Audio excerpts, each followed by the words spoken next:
교회를 잘 다니던 한 청년 형제가 어느 날 갑작스럽게 교회를 떠났습니다. 주변에 있던 많은 사람들이 놀랐습니다. 혹시 무슨 큰 어려움이 있었는가? 아니면 영적으로 힘든 일들이 생겼는가?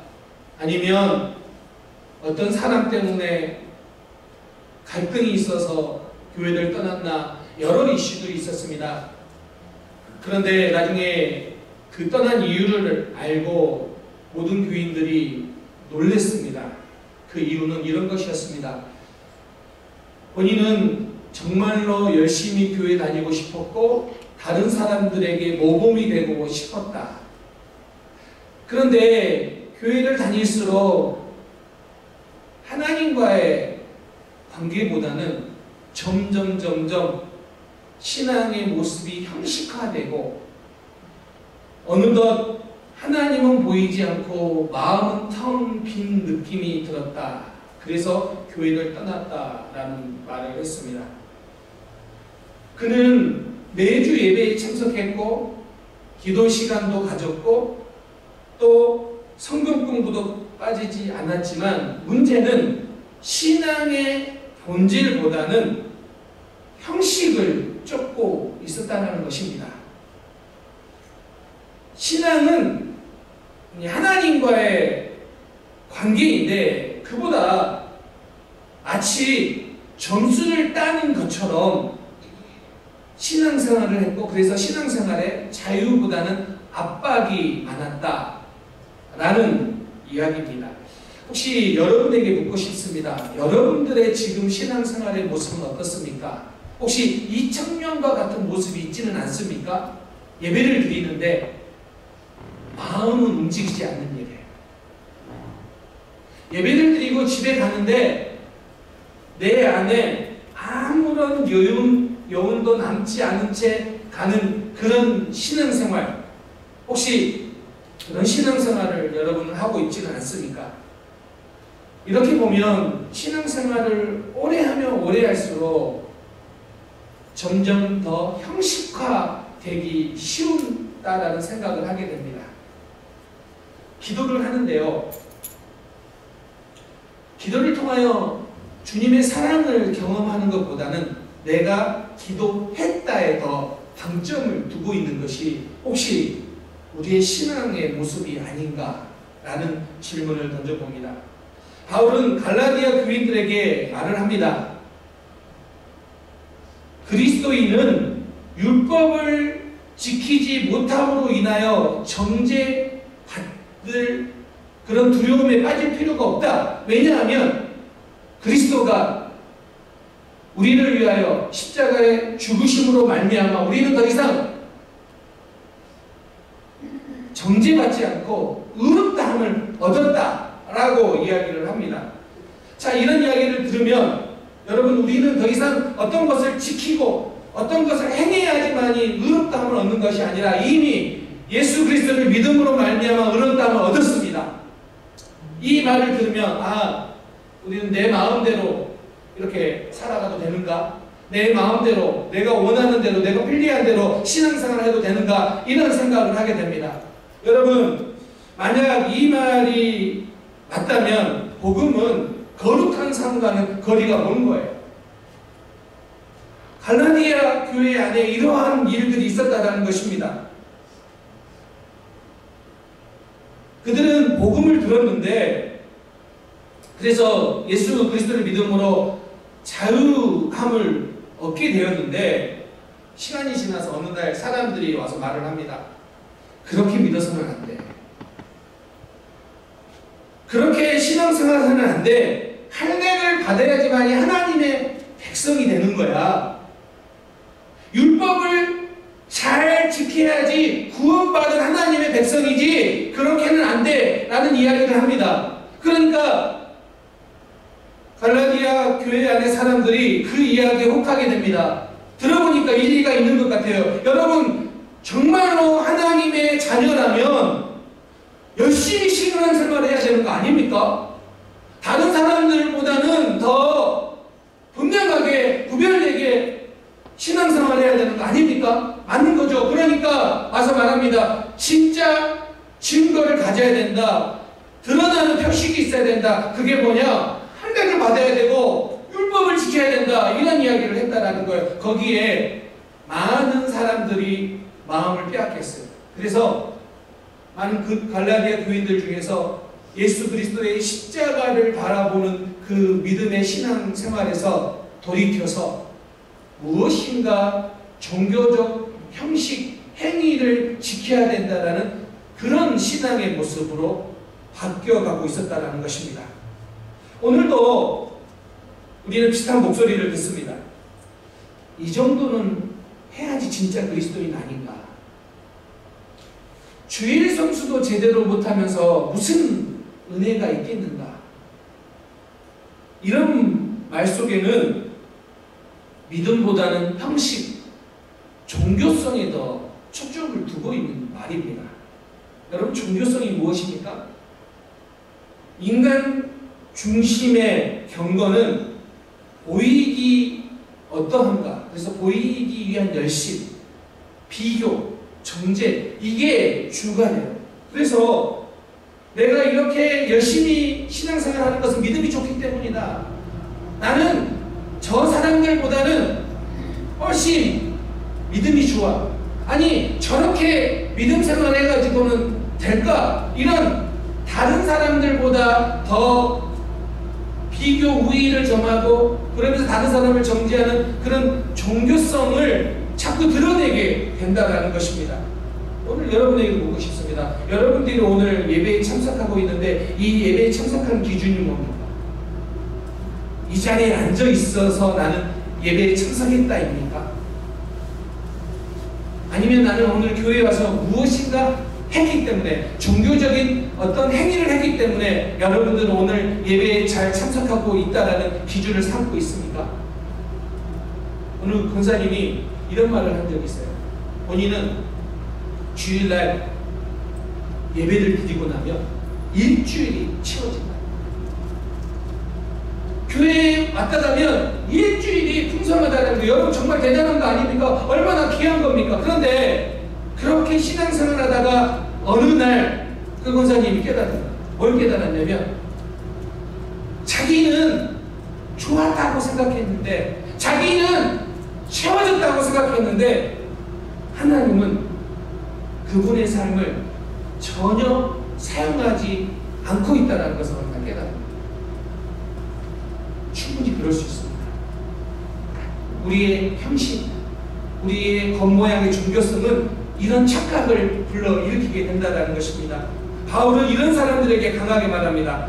5장 1절에서 그리스도께서 우리를 자유롭게 하려고 자유를 주셨으니 그러므로 굳건하게 서서 다시는 종의 멍에를 매지 말라. 여러분, 무슨 이야기를 하고 있습니까?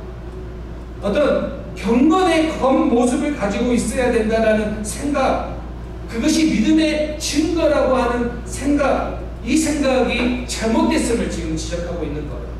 여러분, 실제로 여러분, 우리의 형식, 종교적인 형식, 겉모양이 여러분의 믿음을 증명해 주고 있다고 생각하고 있습니까? 거룩해 보이고 종교적 행위를 하는 것이 정말 여러분의 믿음을 대변해 주고 있느냐는 거예요. 오늘 본문 5장 1절에서는 이렇게 이야기합니다. 5장 1절에 이 구문을 강조 구문인데요. 직역하면 이렇게 됩니다. 바로 자유를 위하여 그리스도께서 우리를 자유롭게 하셨으니입니다. 자, 이 1절 안에 명사도 동사도 다 자유입니다. 자유롭게 자유를 주셨습니다. 자, 이게 어떤 의미냐면 당시 이 유대교에서는 율법을 배우고 실천하는 것을 멍에를 진다라고 표현을 했어요. 자, 그런데 예수님은 바리새인과 율법교사들에게 이렇게 비판을 합니다.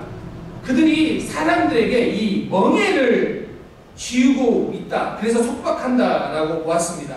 그런데 지금 예수님을 믿었는데 그 믿은 성도들이 다시 멍에를 지으려고 한다라고 본 거예요. 그래서 바울이 말합니다. 다시는 이전에 그런 행동을 했는데 다시는 종의 멍에를 내지 말라. 왜 이렇게 이야기하냐면 유대주의자들이 이런 말을 했어요. 사도행전 15장 5절에 보면 할례를 받고 율법을 지키지 않는 한 너희는 구원받을 수 없다. 반면에 바울은 이렇게 말합니다. 너희가 그들의 가르침을 받는다면, 그 율법주의자들의 가르침을 받는다면 너희는 구원을 받을 수 없다. 정면으로 충돌하고 있는 거예요. 그래서 오늘 갈라디아서 5장 2절 이렇게 말합니다. 그리스도께서 너희에게 아무 유익이 없으리라. 너희가 그 율법주의자들 쫓는다면 지금 그리스도가 아무 의미가 없다, 유익이 없다라고 이야기합니다. 그런데 저는 오늘 본문을 읽으면서 좀 그런 생각을 했습니다. 지금 바울이 이 이야기를 그냥 이렇게 부드럽게 고면하는 게 아니에요. 자, 보세요. 이교도의 우상숭배나 도덕주의, 율법을 준수해야 된다, 그래야 구원받는 사람이다라고 주장하는 것이 같다라는 거예요. 여러분 생각해 보세요. 우상숭배하는 것과 어떻게 율법을 준수하려고 하는 것과 같은 모양새요. 전혀 다르지 않습니까? 그런데 바울은 말하는 겁니다. 너희가 지금 우상숭배하는 것과 지금 율법주의에 빠지는 것이 같다. 그래서 다시는 종의 멍에에 매지 말라. 이전에는 너희가 우상숭배의 멍에를 맸는데 지금은 또다시 율법주의의 멍에를 맬 가능성이 보여서 그들에게 경고하는 겁니다. 왜 여러분 이게 똑같은 겁니까? 너무 다른 이야기인데 여기는 우상이고 여기는 그래도 어떤 종교적 행위, 율법을 지키려고 하는 건데 뭐가 똑같은 것입니까? 왜 똑같냐고 이야기하냐면 이거나 둘 다 영적 종로수로 귀결되기 때문에 같은 거예요. 율법주의가 뭐가 문제입니까? 영적 종로수로 결론되어지기 때문에 이야기합니다. 그래서 바울이 이야기합니다. 그리스도에 무언가를 더하려고 할 때 그러면 그리스도가 빠지는 결과가 나타난다는 거예요. 이게 되게 중요한 이야기예요. 우리는 그리스도를 사랑하기 때문에 그리스도라는 이 이름 안에 무엇인가를 더하려고 해요. 내가 무엇인가 더 열심히 보여야지, 무엇인가 더 뛰어나야지 내가 정말 그리스도인이다, 그리스도를 믿는 사람이다 라고 생각을 한다면 무엇인가를 그리스도의 이름 안에 더하려면 어떻게 된다고요? 그리스도의 이름이 빠지는 결과가 나타난다는 거예요.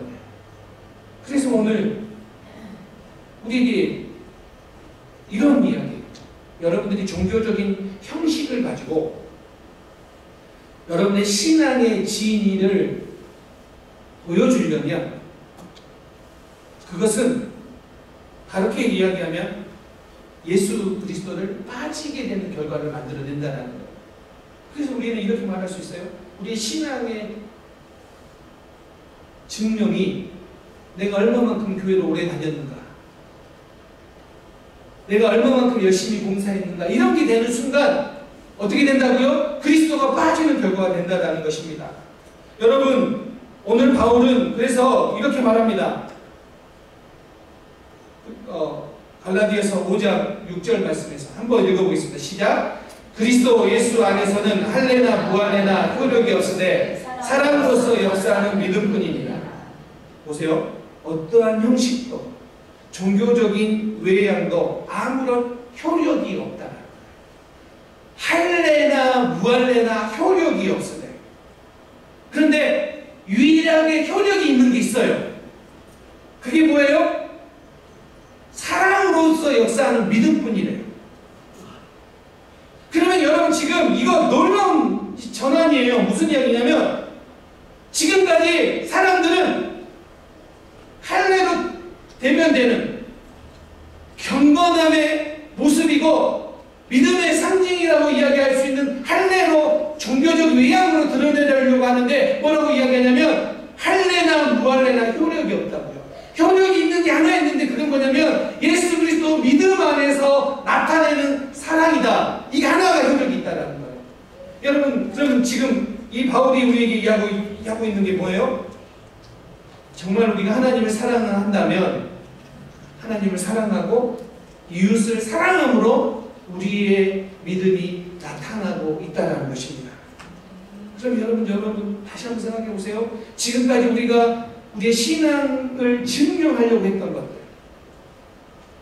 교회에 열심히 해야죠. 근데 그게 내가 증명하려고 한다는 모습이 된다는 거죠. 그게 안 된다는 거죠. 헌금의 액수, 직분, 심지어는 내 외적 경건함, 금식을 하고 작정 기도를 하고 내가 겉으로 드러나는 이 모든 것들로는 뭐라고요? 여기에 오늘 본문 말씀에 의하면 아무런 효력이 없다는 거예요. 효력이 없다는 거예요. 여러분 이거 충격 아닙니까?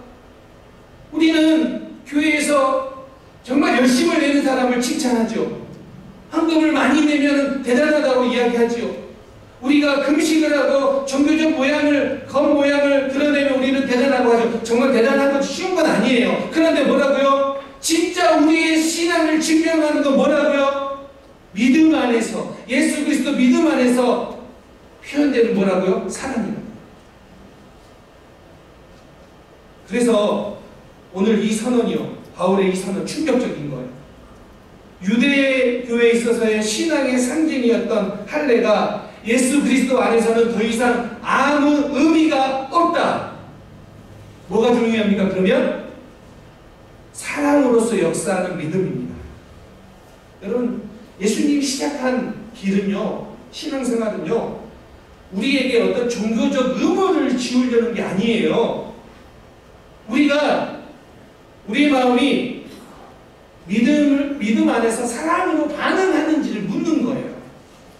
그럼 여러분, 우리가 정말 내려놔야 될 게 뭐예요? 지금까지는 신앙생활이라는 것은 주일날 교회 오는 것이라고 했던 그런 생각들을 내려놔야 돼요. 내가 열심을 가졌기 때문에 나는 없고 저 사람은 틀렸다라고 하는 그 판단하는 태도를 내려놔야 돼요.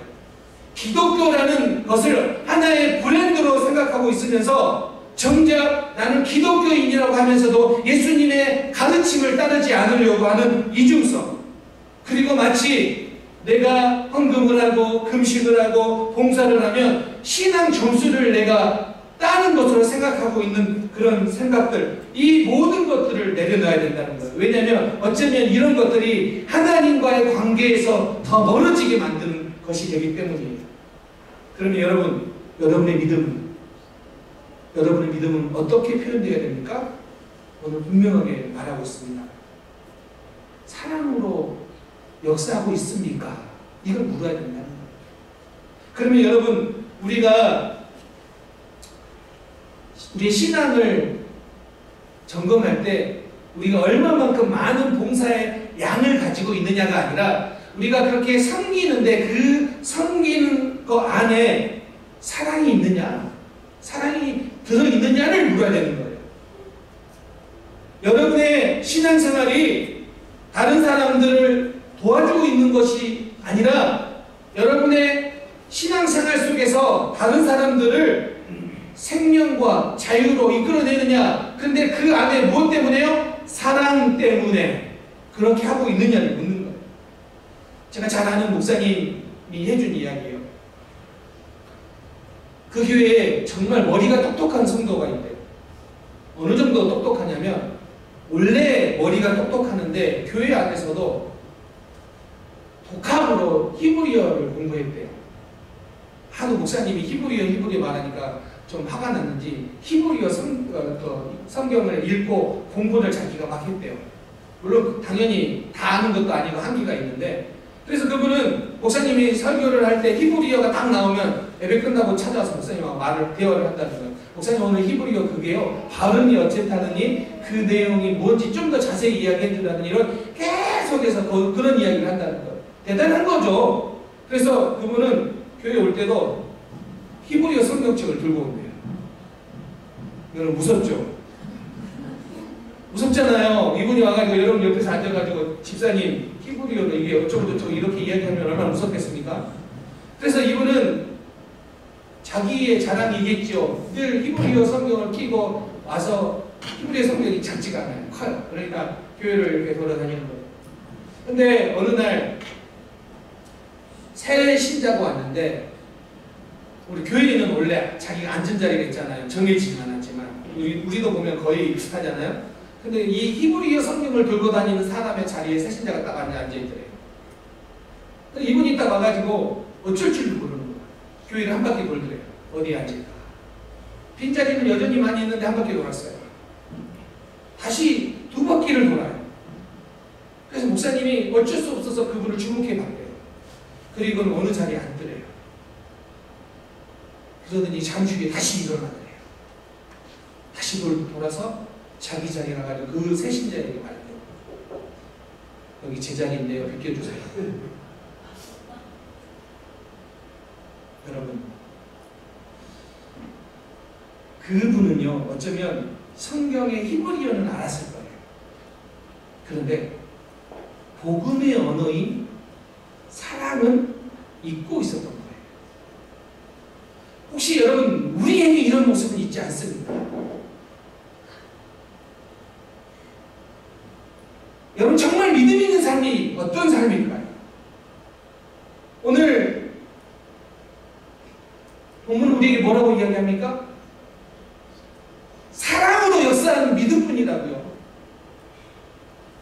우리의 신앙을 증명해낼 수 있는 것은 무엇이냐? 예수를 믿기 때문에, 아니, 내가 예수 그리스도로 인하여 구원받은 백성이기 때문에 그 다음에 나타나는 게 뭐라고요? 사랑으로 역사하는 믿음뿐이라고요. 그래서 여러분 이렇게 말하는 거예요. 이 5절에서는 뭘 이야기하냐면 은혜로운 구원, 그 구원을 기뻐하는 거예요. 근데 그 구원이 기뻐해질수록, 5절이 강해질수록 어떤 현상이 일어나냐면 6절의 말씀대로 살게 된다는 거예요. 5절에 내가 예수 그리스도 때문에 구원받은 백성임을 내가 알고 기뻐한다면 6절에 가면 어떻게 됩니까? 내가 더 감사하고 더 사랑으로 살아가게 된다는 거예요. 그걸 지금 강조하고 있는 거예요. 그럼 여러분, 정말 다시 한번 우리가 생각해 봐야 될 거 이거예요. 예수님을 믿으면 우리 안에 소망이 생깁니다. 그렇죠? 그러면 그 소망 가운데 어떤 현상이 일어나냐면 남을 향한 사랑으로 흘러가게 돼 있다는 거예요. 자, 그러면 여러분, 우리에게 사랑이 메마르면 그 원인은 더 내가 사랑을 갖기 위해 사랑해야지라고 애쓰는 게 아니라 어떤 것이 해결점이에요? 예수 그리스도를 바라보는 거예요. 그게 해결점이에요. 이제부터 내가 사랑해야지가 되는 우리의 해결점이 아니라 예수 그리스도의 사랑, 예수 그리스도의 구원받은 그 은혜를 깊이 경험할 사람일수록 그 믿음은 사랑으로 드러나게 돼 있다라고 이야기하고 있습니다. 그래서 오늘 지금 갈라디아 교인들에게 지금 이 권면을 하고 있는 것입니다. 여러분, 오늘 본문 3절에서 바울은 이렇게 이야기합니다. 그리스도인들은 모든 율법에서 율법을 지켜야 될 의무에서 해방되었다. 자, 그런데 13절에서 가면 뭐라고 이야기하냐면 사랑으로 서로 종로를 하다라고 이야기합니다. 그리고 14절에 가면 서로 사랑하는 것이 율법의 핵심이라고 말합니다. 지금 여러분 보세요. 처음에는 이렇게 말합니다. 너희가 자유하게 되었다라고 말하는데 13절에 가보면 뭐라고 이야기하냐면 너희가 율법을 순종해야 된다라고 말해요. 율법에 순종해야 된다고. 이 두 구절은 5장 안에서 서로 충돌하고 있는 거예요. 자유하게 했다라고 이야기하면서 다시 뭐라고 이야기하냐면 사랑으로 서로 종로를 하고 이야기해요. 왜 사랑으로 서로 종로를 하냐면 그것이 율법의 핵심이기 때문이다. 그런데 여러분, 그럼 여러분에게 질문하고 싶습니다. 여러분, 우리는 율법을 지킬 의무가 있습니까? 아니면 없습니까? 우리는 율법을 지켜야 됩니까? 말아야 됩니까? 이 두 구절은 충돌하는 거, 서로 상반되는 것처럼 보입니다. 그런데 어떤 게 맞아요? 다 맞는 거예요. 왜 다 맞냐면 우리가 율법 안에서 의롭게 되려고 하는 시도는 틀린 거예요. 그런 자유를 우리에게 주셨어요. 그런데 값없이 우리가 예수 그리스도로 인하여 구원을 받았기 때문에 율법의 핵심인 사랑, 이웃 사랑의 의무는 더 커진 거예요. 이게 우리의 모습이에요. 여러분, 우리가 무엇인가 율법을 지킴으로써 신앙의 점수를 따려고 하는 그런 모든 것에서는 자유롭게 되었어요. 거기에는 자유예요. 그런데 우리가 하나님을 기쁘게 하게 하는 길로서의 이 사랑의 의무는 더 커졌다는 거예요. 그래서 오늘 본문에서 그렇게 말하는 겁니다. 자유하게 되었다.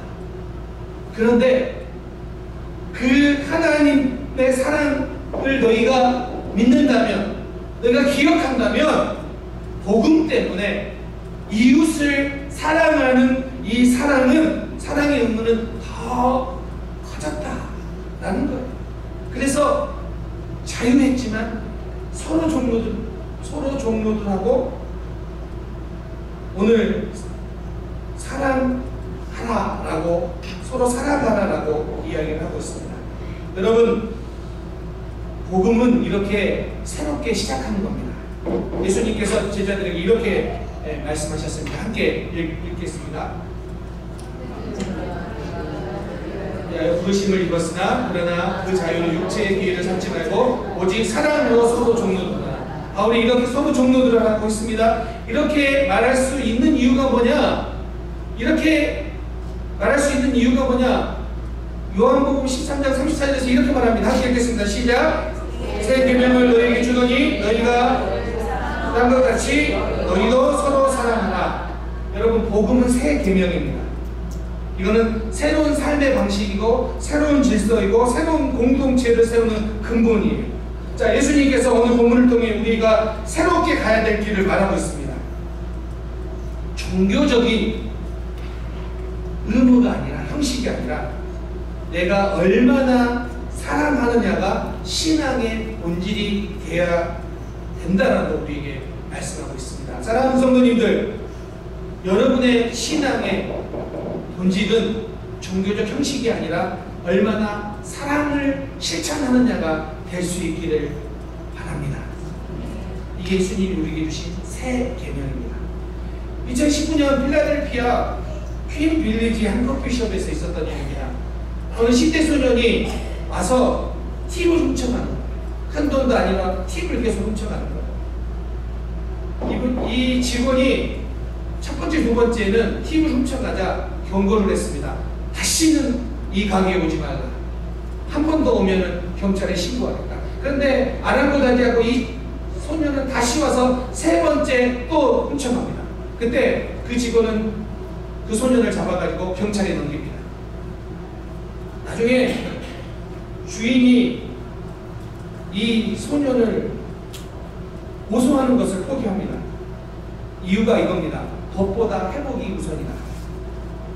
아직 그 소년은 16세였고 앞으로 새로운 삶을 새롭게 시작하라는 의미에서 고소를 취해야 합니다. 여러분, 우리가 인생을 살아가면서 우리 주변에도 훔치려는 사람이 있습니다.